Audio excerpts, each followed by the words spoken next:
성경 봉독하겠습니다. 고린도전서 13장 4절에서 7절까지, 고린도전서 13장 4절에서 7절까지 같이 봉독하겠습니다.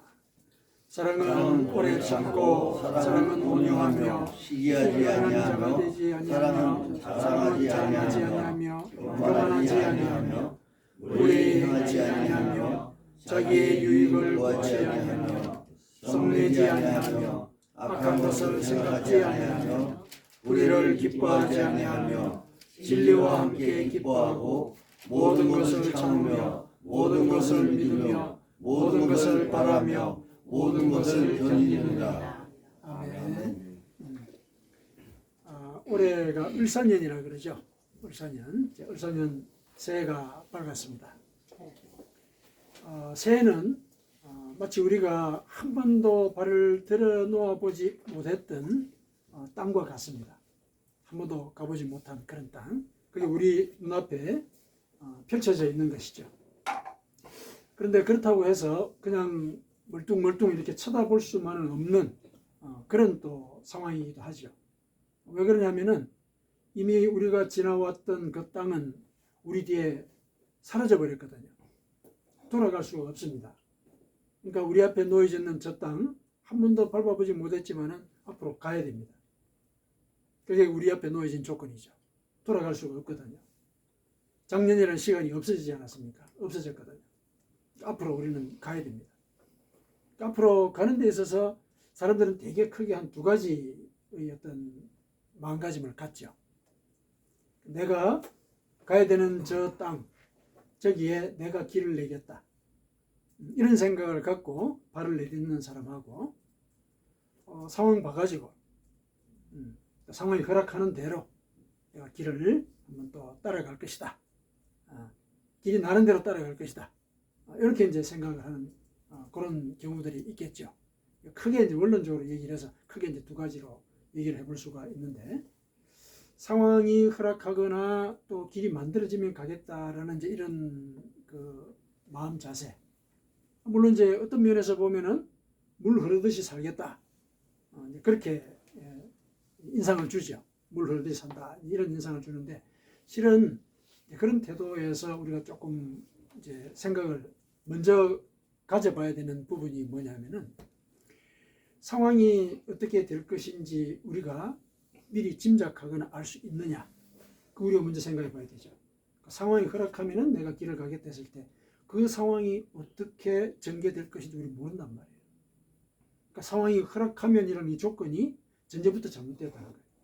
내가 모른다는 얘기예요. 그 상황 자체를 한 번도 밟아보지 못한 땅과 똑같아요. 그리고 길이 생기면은 가겠다 했는데 길이 생길지 안 생길지도 모르는 거예요. 그렇지 않습니까? 물론 내가 길을 만들어 가겠다 하는 이 상황에서도 상황은 똑같아요. 사실 내가 길을 만들어 나간다고 했지만은 내 앞에 어떤 길이 놓여 있을지 내가 모르고 내가 만들어야 될 길 자체도 사실은 명확하지가 않아요. 그렇지 않습니까? 사실은 조건은 같아요. 그러면은 그 두 가지 마음가짐에서 다른 점이 뭐냐? 내가 길을 만들겠다 하는 것은 방향이 있는 거예요. 방향이 있는 거거든요. 방향을 잡고서 내가 저 방향을 따라가겠다. 그 길을 만들겠다는 것은 내 목표의식이 있다는 거잖아요. 그 목표의식이 자기 방향이거든요. 방향을 따라가겠다는 거하고 상황 봐가지고 또 길이 만들어지면 가겠다. 그걸 방향성이 없는 거죠. 그런 차이가 있는 겁니다. 방향성을 갖고 살아가는 거. 방향성을 갖고 있다는 얘기는 뭐냐면은 앞으로 무슨 일이 생기든지 그 방향을 쫓아가겠다는 얘기죠. 쫓아가겠다는 얘기는 뭐냐면은 내가 걸어가는 그 발걸음에 내가 의지를 투여하겠다는 그런 얘기죠. 내가 의지를 거기다 투여해서 내가 길을 만들어 가겠다. 내 삶의 주체가 나다. 이런 의식이 그 밑에 있는 것이죠. 사실은 그런 자세가 필요하죠. 왜냐하면은 방향성이 있느냐 없느냐 굉장히 중요한 문제거든요. 방향성이 있을 때 내가 내 삶을 내가 살아가고 있구나. 내 삶에 대해서 책임질 존재는 나구나. 이런 의식을 가질 수가 있는 거거든요. 그래서 그런 자아의식, 책임의식, 이게 굉장히 중요합니다. 올해는 이제 그런 자아의식, 이것을 우리가 어떻게 가지고 살 것인지, 그런 점들을 우리가 먼저 새 백두에 한 번쯤은 생각해 볼 필요가 있겠다. 이런 생각이 들었습니다. 자, 자기가 자기 인생에 대해서 책임을 지겠다는 이런 의식. 이거는 크게 얘기하면은 자기가 자기를 사랑하는 거죠. 자기 인생에 대해서 자기가 책임을 지고 다른 사람한테 맡기지 않는 거죠. 내가 잘못되더라도 그 잘못된 것의 그 후과를 내가 책임지겠다는 거잖아요. 잘 되는 것에 대해서도 그 성과를 내가 누릴 수 있을 거라는 거. 그걸 전제를 하는 거죠. 이런 자세는 결국은 나에 대한 책임인 것과 더불어서 나를 사랑하는 그런 모습이죠. 그래서 올해는 내가 어떻게 하면은 하나님 안에서 나를 사랑할 수 있을까? 그런 것들을 한번 생각을 같이 한번 해보십시다. 오늘 읽은 본문을 우리가 볼 때 이게 자기 사랑하고는 좀 상관이 없는 것 같은데 이런 생각이 들잖아요. 이 표면적으로 볼 때 그죠? 그래서 이 오늘 성경 구절 자체가 어떻게 자기 사랑과 관련되어 있는 것인지 그것도 우리 한번 살펴봐야 될 것이고, 그 다음에 자기 사랑이라고 얘기했을 때 우리에게 흔하게 또 아주 쉽게 떠오르는 또 성경 구절이 있지 않습니까? 성경 구절이 있죠. 그게 디모데 후서 3장 1절에서 5절이죠. 자기 사랑이라는 이제 그런 용어가 그대로 나오는 구절이지 않습니까? 거기 뭐라고 되어 있냐면은 디모데 후서 3장 1절에서 5절까지 너는 이것을 알라. 말세에 고통하는 때가 이르러 사람들이 자기를 사랑하며 돈을 사랑하며 자랑하며 교만하며 비방하며 부모를 거역하며 감사하지 아니하며 거룩하지 아니하며 이렇게 쭉 나오다가 마지막 절에 가서 경건의 모양은 있으나 경건의 능력은 부인하니 이 같은 자들에게서 네가 돌아서라. 이 말이 있죠. 자기 사랑을 얘기했을 때 성경에서 바로 우리가 확인할 수 있는 그 용어, 바로 디모데 후서에서 나오게 됩니다. 자, 그러면은 여기에 나온 이 자기 사랑과 오늘 우리가 본문을 통해서 함께 모색하고 성찰해 봐야 되는 자기 사랑은 또 어떻게 다른가? 이것도 우리가 같이 좀 해결해 봐야 되겠죠. 먼저 이 자기 사랑의 그 용어에 대한 문제부터 한번 정리를 한번 해보십시다. 자, 본문에 보니까, 아니, 디모데후서 여기를 보니까 이렇게 돼 있죠. 말세에 고통하는 때가 이르러서 사람들이 자기를 사랑한다. 이렇게 돼 있거든요. 근데 요 말은 말세가 되니까 사람들이 자기를 사랑하더라. 이렇게 되는 거죠. 근데 원문을 보니까 말세가 되면은 어려운 시절이 도래한다.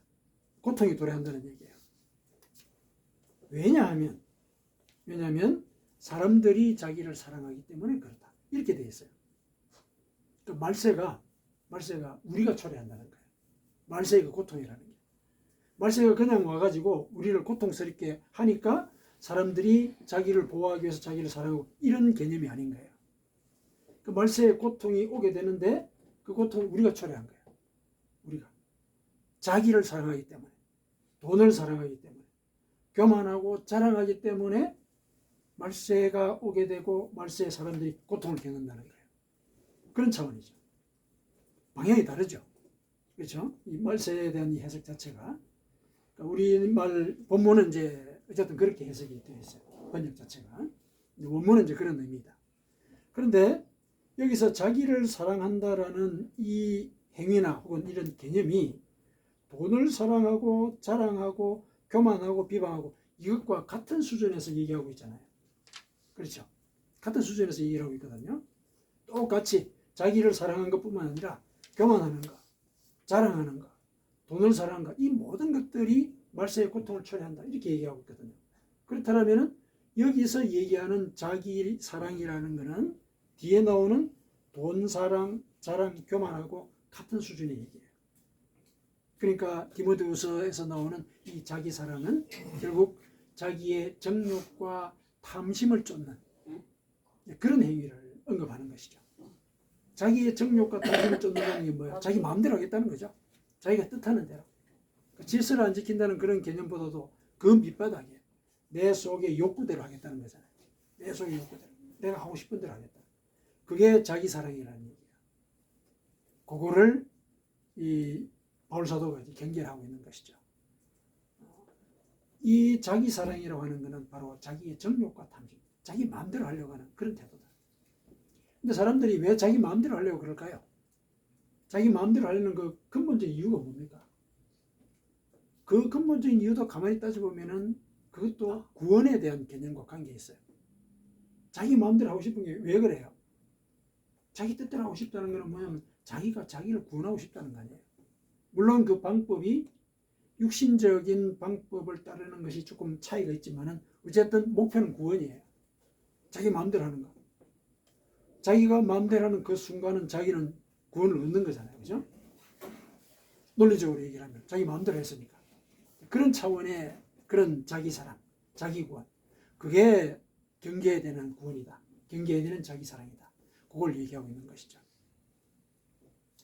그것이 결국은 말세를 당기는 그런 일이고 고통을 하게 만드는 그런 이유다. 그렇다면 그런 자기 사랑은 요거는 성경에서 경계하는 육신의 길이구나. 그렇게 우리가 전제할 필요가 있겠죠. 그러면은 오늘 우리가 같이 고민하고 싶어하는 그 자기 사랑은 뭐냐? 오늘 고린도전서 13장에 나온 이 본문을 통해서 우리가 살펴봐야 되는 그 자기 사랑의 모습은 뭐냐? 일단 상투적일 수는 있어도 그 육신의 길과는 다른 영의 길이겠죠. 그 자기 사랑이라는 개념 자체가 영의 길이죠. 그럼 그 영의 길이 오늘 본문에 나타나 있다는 것이죠. 자, 오늘 본문 한번 보시죠. 오늘 본문을 보시면은 우리가 노래를 불러서도 알고 있는 그런 본문이지 않습니까? 사랑은 오래 참고 부터 시작을 해가지고 모든 것을 바라며 모든 것을 견딘다. 결국은 이웃을 사랑하는 그 자세나 태도를 언급을 하고 있는 것이죠. 그렇죠. 실제로 이 본문을 쓴 바울 사도도 고린도 교회 교인들에게 교인들 서로를 이렇게 사랑해야 된다. 이런 취지로 쓴 거예요.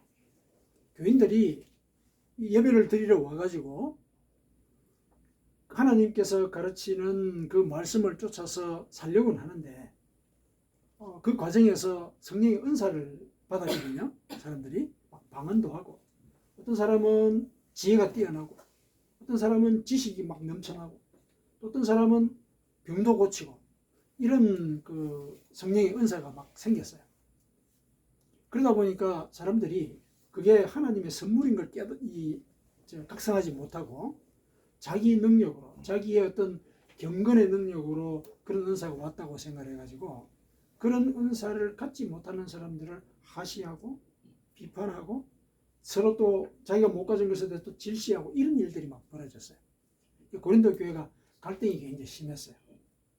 이거는 이 교회가 사실은 지향해야 될 바하고는 너무 거리가 멀죠. 그래서 그러한 현상에 대해서 바울 사도가 가르치기 위해서 사랑을 해야 된다. 성도들끼리 사랑해야 된다. 그런 의미로 이렇게 얘기를 한 것이거든요. 성도들끼리 이제 사랑을 해야 된다면은 결국은 이것이 이웃을 사랑하는 예를 들면은 행위인데 이 행위들은 누가 하느냐 하면은 내가 하는 거죠. 내가 그렇죠. 내가 오래 참고 내가 온유하고 내가 투기하지 아니하고 이런 것이죠. 내가 하는 것이죠. 그렇다면 이웃 사랑의 이 행위 속에는 내가 이웃을 어떻게 사랑할 것인가 이런 모습이 드러나는 것과 동시에 내 속에 사랑이라는 그 관념이 어떠한 것인지도 짐작하게 만드는 거예요. 예를 들어서 어떤 사람이 사랑을 베푼다고 했을 때 오래 참는 걸 갖다가 예를 들어서 내가 사랑이라고 생각한다. 그럼 오래 참으려고 노력하지 않겠습니까? 그러면은 내가 가지고 있는 사랑의 개념은 오래 참는 거예요. 그렇죠. 그러니까 여기에 나온 이웃 사랑의 이 행위적인 표시는 결국 이 행위를 하는 사람이 나라고 생각을 할 때는 내가 가지고 있는 사랑의 개념을 알려주는 거예요. 사랑의 개념. 내 속에 이런 사랑의 개념이 있다는 거예요. 내가 이런 사랑을 하면 그런 것이죠. 그러면 그런 관념을 가지고 이런 행위를 다른 사람에게 한다는 것은 그런 관념이 내 속에 있는 그대로 나도 그렇게 대한다는 얘기예요. 왜냐하면 사랑이라는 것에 대해서 나는 그런 관념을 갖고 있으니까 오래 참는다는 관념을 갖고 있으니까 그렇다면 나도 그 관념을 갖고 바라본다는 거예요. 그래서 오늘 이 본문은 이웃사랑의 행위적인 표현이지만은 이걸 실천한다라고 얘기했을 때는 실천하는 그 사람이 가지고 있는 사랑의 관념도 반대적으로 알려주고, 더불어서 그 사람도 자기를 어떻게 사랑하는지 그 모습도 같이 보여준다는 얘기예요. 무슨 의미인지 아시겠죠? 그냥 단순히 이웃사랑의 행위의 표현, 그걸 서술한 것이 아니란 얘기예요. 이걸 실천한다고 얘기했을 때는 실천하는 그 사람이 가지고 있는 사랑의 관념을 알려주는 거예요. 알 수 있는 거죠. 그리고 그 사랑으로 자기가 자신을 어떻게 보고 있고 어떻게 사랑하는지도 짐작할 수 있다는 거죠. 그런 차원에서 자기 사랑의 얘기를 해볼 수가 있다.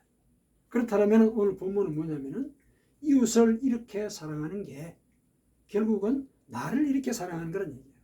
나를. 그 얘기를 하고 있다는 거죠. 그래서 오래 참는다. 이웃에 대해서 오래 참는다. 그랬을 때 결국은 나 자신에 대해서도 오래 참는 그런 모습을 보이는 거. 이게 사실은 내가 이웃에게 진실하게 사랑을 베푸는 것에 그 진실성을 증명하는 거잖아. 다른 사람한테는 이렇게 하면서 나한테는 안 그런다. 이것도 문제지만은 나한테는 이러는데 다른 사람한테는 저렇게 한다. 이것도 문제잖아요. 사랑의 관념이 그러하다면은 이웃에게 대하는 그 사랑의 태도나 나한테 대한 사랑의 태도가 같아야 되는 거죠. 그게 진실한 거잖아요. 그렇죠. 그래서 오늘 본문은 더더욱더 이런 사랑을 베풀 때는 자기도 이렇게 자신을 사랑한다는 거. 그걸 보여준다고 우리가 생각을 하실 필요가 있는 것이죠.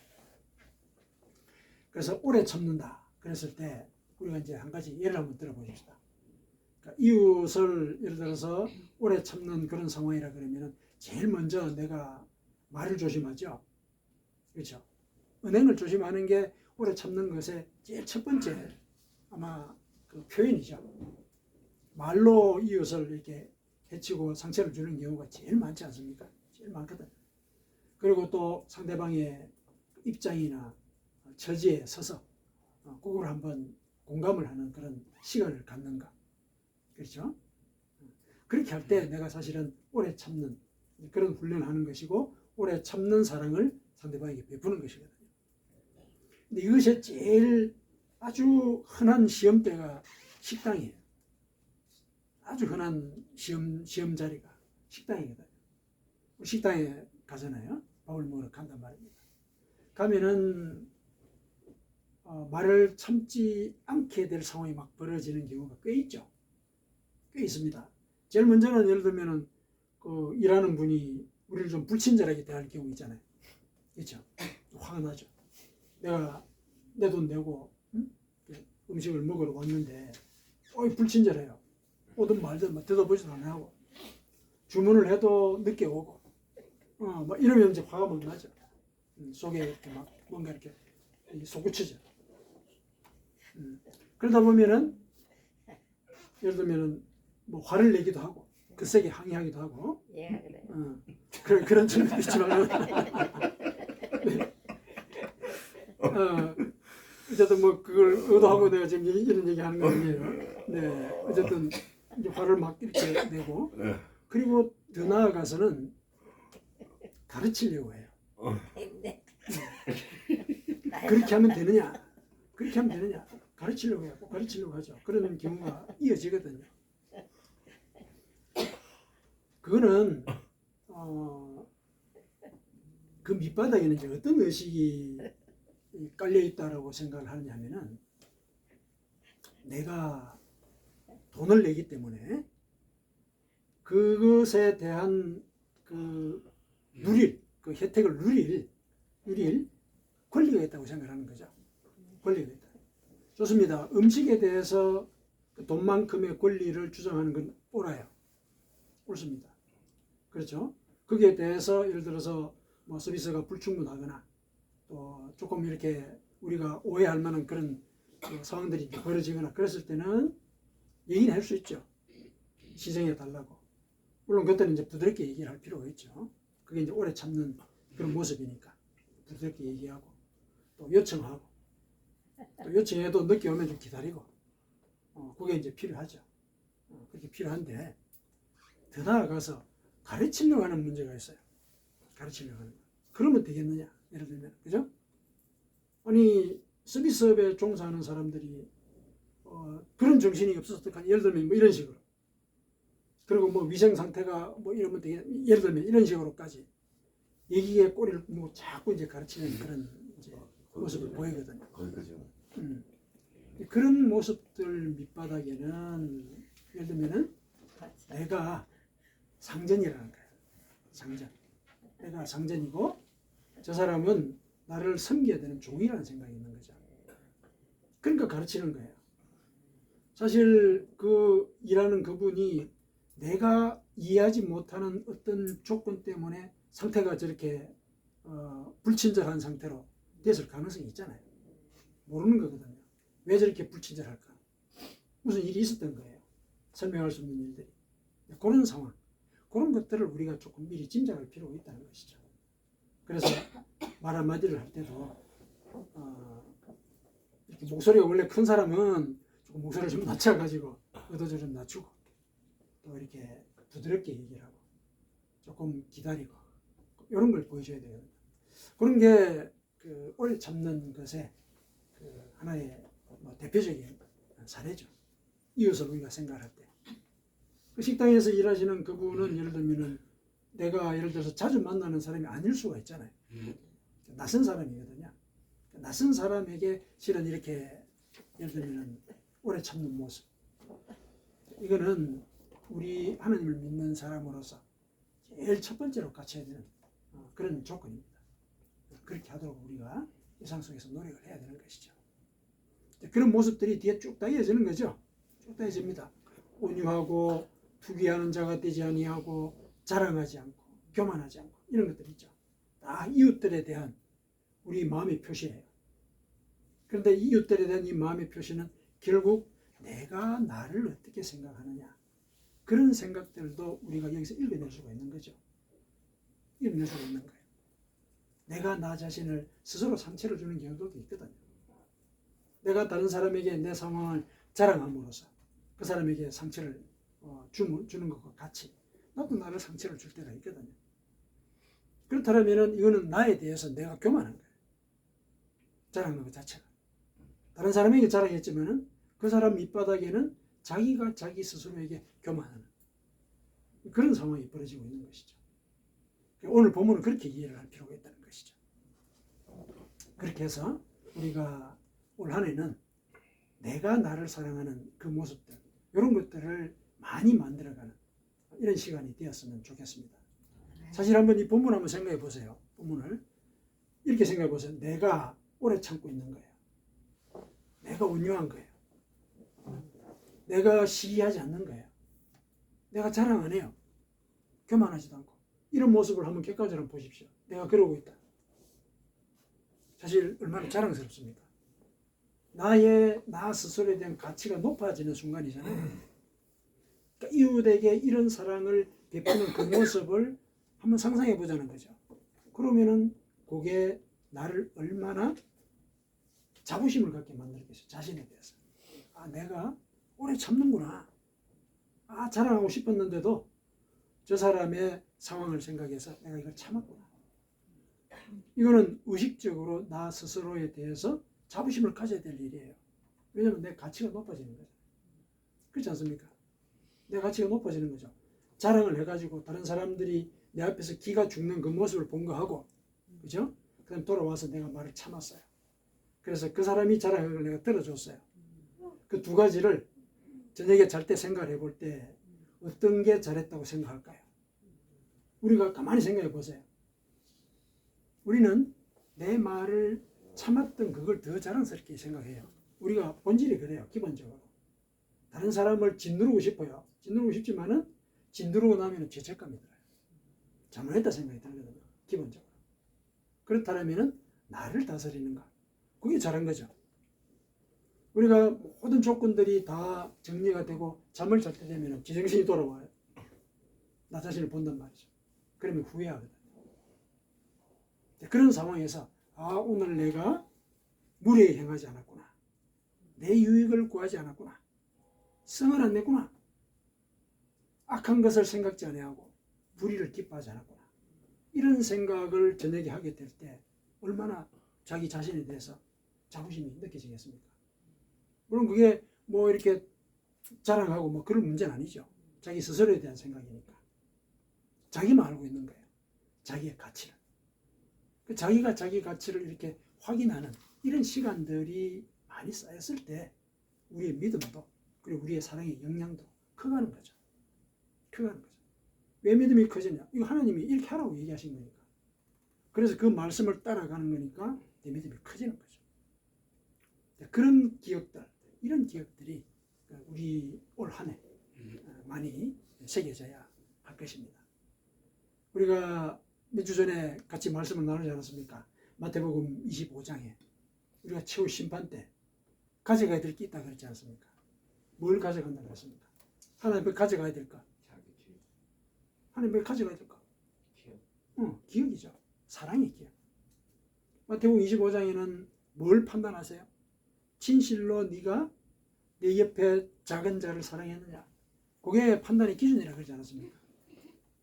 그래서 올 한 해는 내가 진실로 이웃을 사랑하는 그런 기억이 많이 쌓이는 그런 해가 되었으면 좋겠습니다. 아멘. 그거는 결국 내가 그만큼 나 자신을 사랑한다는 얘기거든요. 나 자신을 사랑한다는 얘기예요. 그게 나 자신을 사랑. 생각해 보세요. 이웃을 그런 마음으로 사랑을 했더니 하나님께서 구원의 자리로 우리를 인도하셨어요. 이게 궁극적인 자기 사랑의 그런 모습이지 않습니까? 나의 그 노력과 애쓰는 그 과정, 신앙적인 열정이 나를 구원의 자리로 인도했다. 물론 구원 자체는 하나님이 결정을 하시지만은 내가 그 결정에 대해서 순응을 하고 순종하고 따라갔다는 거잖아요. 그러면은 이 자체가 구원의 길로 나를 인도한 데 있어서 내가 기여한 바가 있는 것이죠. 그게 나를 사랑하는 거잖아요, 사실은. 그게 나를 사랑하는 것이다. 그런 기억들을 우리가 같이 쌓아가는 것이 중요합니다. 그리고 오늘 본문을 바울 사도가 얘기를 하면서 뭐라 그랬냐면은 하도 이제 고린도 교회 이 사도들이 싸우니까 너희들이 은사를 가지고 싸운다는 게 참 어이가 없다. 어이가 없다. 그 은사는 그 말 그대로 선물인데 너희가 한 게 없잖아. 없는데 그걸 받은 걸 가지고 다른 사람들과 이렇게 싸우고 갈등을 일으키고 분열을 일으키는 거 그거 참 옳지가 않구나. 그러니까 너희들에게 내가 한 가지 가르침을 주겠다. 이러한 은사들보다도 더 큰 은사를 사모해라. 더 큰 은사. 그게 고린도전서 12장에 나오는 얘기예요. 더 큰 은사, 더 큰 은사를 사모해라. 그리고 그 은사를 사모할 때 내가 제일 좋은 길도 알려줄 것이다. 이거 얘기해요. 고린도전서 12장 31절에 그렇게 나오거든요. 성령의 은사를 사모하되 더욱 큰 은사. 그러니까 앞에 나온 여러 가지 너희들이 막 싸우고 서로 시기하고 비교하는 그런 은사. 그것도 중요하지만은 그보다도 더 큰 은사를 사모해라. 그리고 제일 좋은 길을 내가 알려주겠다. 이렇게 얘기를 해요. 그러고 난 뒤에 13장에 와서 무슨 얘기를 해요? 무슨 얘기를? 사랑을 얘기하는 거죠. 오늘 본문이 그 12장에 나온 것에 이어서 나온 얘기거든요. 그럼 뭡니까? 성령의 더욱 큰 은사가 뭐란 얘기입니까? 사랑이란 얘기죠. 이웃을 사랑하는. 그래서 성령이 가르치는 대로 이렇게 오래 참고 교만하지 않고 자랑하지 않고 이런 자세들을 갖고 살아갈 때 결국 그게 더욱 큰 은사를 너희들이 받는 것이다. 그 얘기죠. 그리고 그 큰 은사를 받았을 때 그 은사를 실현하는 제일 좋은 길이 바로 4절부터 7절까지라는 얘기예요. 이게 제일 좋은 길이에요. 은사를 실현하는 길. 선물을 받았으니까 그 선물을 받은 표시가 내 속에 남아야 될 거 아닙니까? 그 표시를 남기는 방법이 오래 참고 온유하고 이러는 거라는 얘기죠. 그런 것들. 그래서 결국은 이웃을 사랑하고 그래서 내가 나를 사랑한다는 것을 보여주는 그 자체도 결국은 하나님을 사랑하는 것이 되는 거예요. 그분의 은사를 실현하는 그런 길이니까. 그분이 선물로 준 걸 우리가 실현하려고 애를 쓰는 걸 하나님 기뻐하실 거잖아요. 그렇죠. 그러면은 이 사랑이라고 하는 것은 이웃에게만 한정된 게 아닌 거죠. 나한테만 한정된 것도 아니란 얘기예요. 그리고 하나님께도 한정이 되는, 하나님께도 이렇게 적용이 되는 그런 우리의 그 거룩한 행위인 것이죠. 그래서 우리가 추구하고자 하는 그 자기 사랑은 나 자신에게만 국한된 게 아니고 또 도덕적으로 이웃에게만 또 한정이 돼서 베풀어지는 것이 아니다. 나와 그리고 이웃과 그리고 하나님과 이 모든 영역을 다 아우르는 그런 생명의 힘을 가진 그런 행위이다. 그거를 오늘 우리가 기억을 하십시다. 그래서 이 기억을 갖고 우리가 하나님 앞에 갈 수 있어야 하겠습니다. 올 한 해는 이런 기억들을 차곡차곡 새해 몇 주부터 쌓아가는 그런 삶을 함께 살아가도록 노력하십시다. 아멘.